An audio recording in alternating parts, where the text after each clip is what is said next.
Con A los otros Italia. partidos de estos repechajes europeos que estuvieron bien interesantes, el pronóstico que sí se cumplió es el que Turquía pasaba sobre Kosovo a pesar de ser visitante, un partido dominado de punta a cabo por el equipo turco, a pesar de que ganó 1-0 nada más, ¿no? Hay que aplaudir a la selección de Kosovo, un país pequeño, con pocos futbolistas top, que logró plantarse en esta final del repechaje e incluso perder por un solo gol contra la selección turca. Yo creo que es un mérito importantísimo, pero al final Turquía va al Mundial y se presenta como uno de los equipos que puede ser uno de los llamados caballos negros, ¿no? Uno de los equipos que puede pelear fuerte, Sí, a pesar de que a priori no se ve tan duro en la Copa Mundial. Turquía va a tener mucho que decir, yo creo. Y por último, sí, porque una cosa que me llama la atención de Turquía es que a pesar, como tú dices, de que a lo mejor no todos sean estrellas o figuras, tienen algunas que sí son jugadores contrastados ya, pero además que se combinan muy bien como equipo y eso les puede ayudar a avanzar. sí, sí, sí, definitivamente. Aktürkoğlu, que fue el que hace el gol, que ya tiene paso por Galatasaray, por Benfica, ahora en el Fenerbahce, es un delantero muy incisivo. Baris también, el delantero del Fenerbahce. O sea, talento arriba tiene para crear. Tiene a Arda Güler también al medio del campo, que sabemos, ¿no? Que entre él y Çalhanoğlu son dos mediocampistas top que pueden hacer funcionar muy bien a la selección. Orkan Koçu también, que es el 10 del Besiktas, es otro futbolista que es muy interesante y que hay que seguir. En definitiva, es como dices, no es un equipo que posición por posición tenga jugadores top, pero que sí tiene estrellas puntuales que te pueden decantar un partido Exact- de su lado. Entonces, te Exactamente. decía que por último el República Checa-Dinamarca, que para mí es la única sorpresa de esta, además del Bosnia-Italia, por supuesto, ¿no? La sorpresa de República Checa venciendo a Dinamarca, que República Checa, recordemos que cerraba también como local y nuevamente reiterar la importancia de la localidad en el fútbol internacional, tanto de clubes como de selecciones. Y la República Checa siempre estuvo por delante en el marcador, a pesar de tener poco dominio del balón. Prácticamente Dinamarca tuvo entre el 60 y el 70% de la posesión de balón y sin embargo en acciones puntuales la República Checa se puso por delante en los 90 minutos. Dinamarca le empata el partido y lo lleva a tiempo extra. Nuevamente se pone por delante de la República Checa.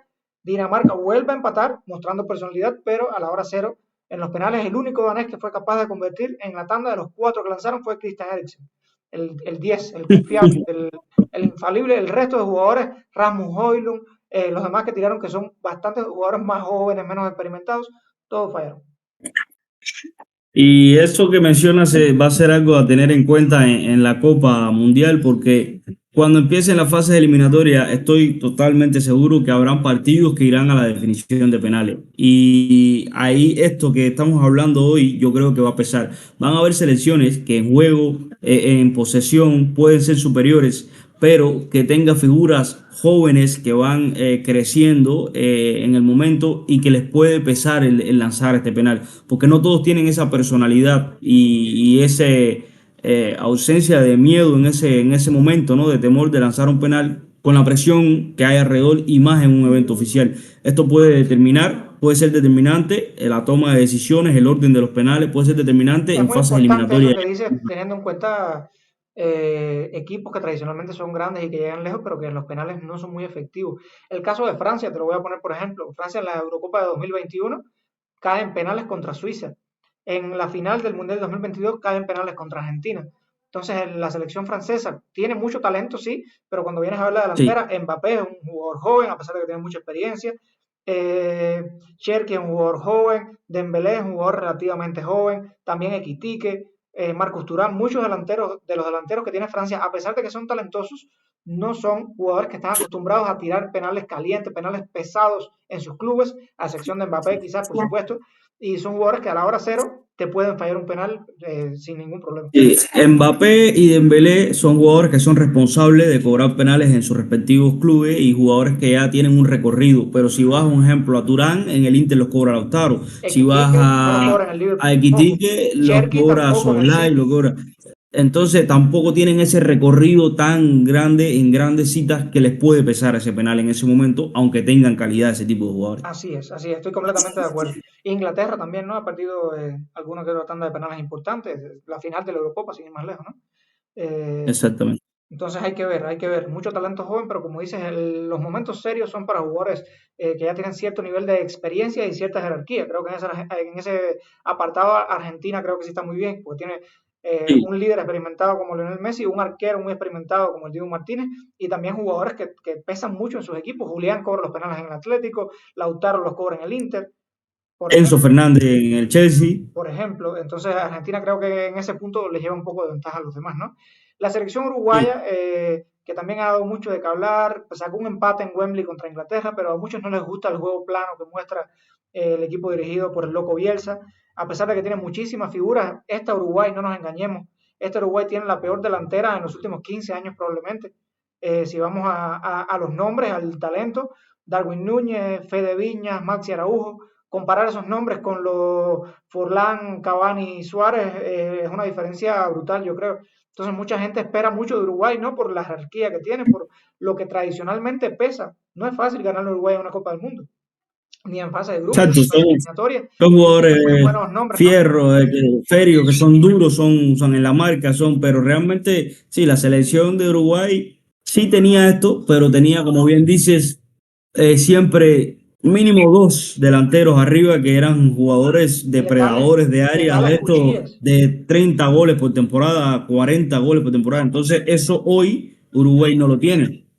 Hoy no tiene esto Uruguay, y eso pues Creo que le condiciona. mucha parte de la prensa, sobre todo de la prensa nacional uruguaya incluso, es demasiado crítica con el trabajo de Bielsa, que es verdad que es un tipo que no tiene mucho carisma, que no da las ruedas de prensa hasta que emocionan a todo el mundo, eh, pero Bielsa es un técnico que tiene calidad probada, ha sido campeón en Argentina con Newell's, con Vélez, también ha hecho grandes trabajos, sin ir más lejos, el último que tuvo en Leeds, en Inglaterra, con el Leeds lo hizo muy bien subiéndolo de división, antes de eso con el Athletic Club había hecho temporadas importantes, llevó a Chile al Mundial de 2010. Creo que Bielsa es un técnico con el recorrido y la experiencia suficiente para saber a qué puede jugar con los jugadores que tiene. Creo que el mediocampo sí está muy Exacto. bien, ¿no? Tiene a Valverde, que es el líder indiscutible, tiene a Ugarte, que está muy bien, tiene a Bentancur, que es un jugador experimentado, pero cuando vienes a ver el talento, la creatividad, la magia de la selección uruguaya arriba, no es para hacerse ilusiones, ni mucho menos. Y la contundencia, principalmente la contundencia en el área rival. Así es, así es. Entonces, bueno, hablando de selecciones de nuestro continente, ¿no?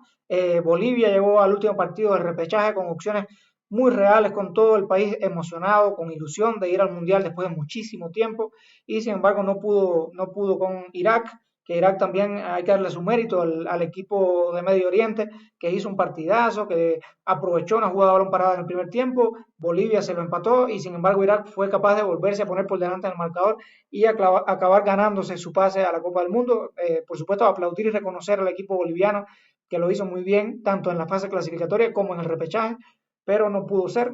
También quedó en el camino Jamaica, que perdió ante la República Democrática del Congo, que seamos sinceros, cuando Sí. seamos honestos, la República Democrática del Congo, hombre por hombre, tiene muchísimo talento y yo creo que está bien, ¿no? Que haya pasado, además de que ha desplegado en los últimos años un muy buen fútbol, sin ir más lejos, de el camino a Nigeria, que cuando tú ves los nombres que tiene Sí. Nigeria, es que yo no me lo creía cuando lo vi. Nigeria nada más tiene a Mola Lukman, a Víctor Osimhen, tiene un talentazo Nigeria arriba y sin embargo no pudo con esta selección de República Democrática del Congo, que ahora le gana a Jamaica y avanza al Mundial, yo creo que justa y merecidamente.